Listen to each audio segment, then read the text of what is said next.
আসসালামু আলাইকুম। এতে দেখুন যে ঢাকা শহর মোটামুটি ফাঁকা হয়ে গিয়েছে, কিন্তু এই আমাদের মতো আমরা যারা গরিবে আছি তারা আসলে যেতে পারি নাই। এই যে আজকেও আমি আর আমার একজন কলিগ দুইজনে মিলে অফিসে যাচ্ছি। অবসর ফোন থেকেই ভিডিওটি করা। আসলে জীবন খুব কঠিন, খুব খারাপ লাগে এই সময়টাতে। যদি বছরের সময় দেখি সবাই বাড়ি যাচ্ছে, নিজে যেতে পারছি না, আসলে খুব খারাপ লাগে। কিছু করার নেই।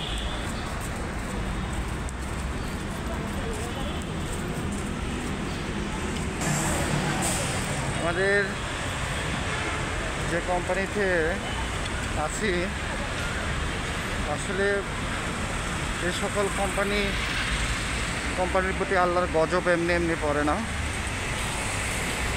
আমার কলিগ হাসতেছে, এগুলি কোম্পানিতে গজব এমনি এমনি পড়ে না। বিকজ অফ খুব কষ্ট। আমরা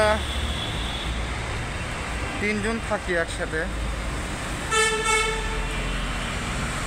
আমার সাথে আরেকজন চাকরি করে, মনে হয় যেতে পারবে না, এও ঢাকাতে থাকবে। আর একজন আজকে চলে যাবে। বুঝতেছি না আসলে মানে কি করা উচিত।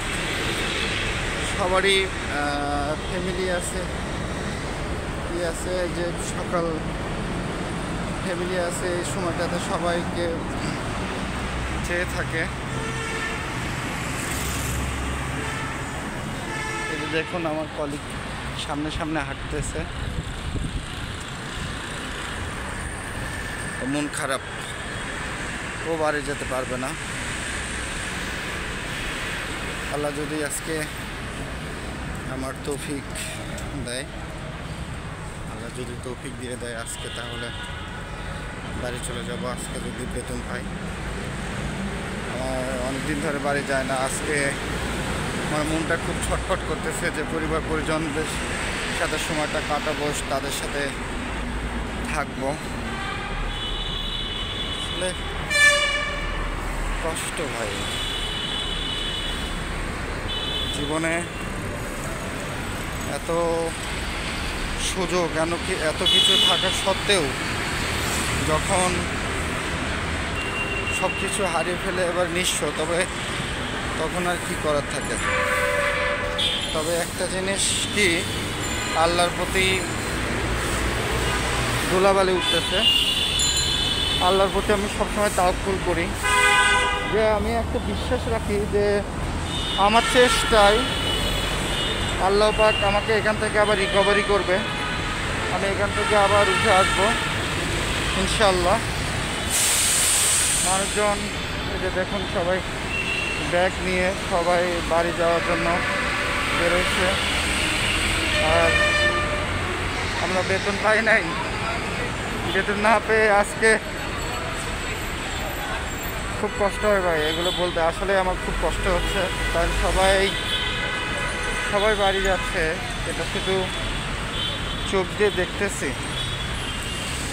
টাকা টাকা টাকা টাকার যে এত মূল্য, এটা আসলে আগে বুঝি নাই। টাকা মূল্য থাকলে, মূল্য বুঝলে তো আজকে নিজের ব্যাংক ব্যালেন্স সব কিছু এভাবে নষ্ট হয়ে যেত না। সব কিছু আগের মতো করেই থাকতো। এই সময় আসলে নিজের আত্মীয় স্বজন পরিজন এদেরকে দান করার কথা, কিন্তু তাদের প্রতি চেয়ে থাকতে হয় আর কি। না পারি তাদেরকে কিছু বলতে, না পারি কী করতে। যে দেখুন পিছনেও এই ভাইটা মনে হয় অফিসে যাবে, ছুটতেছে।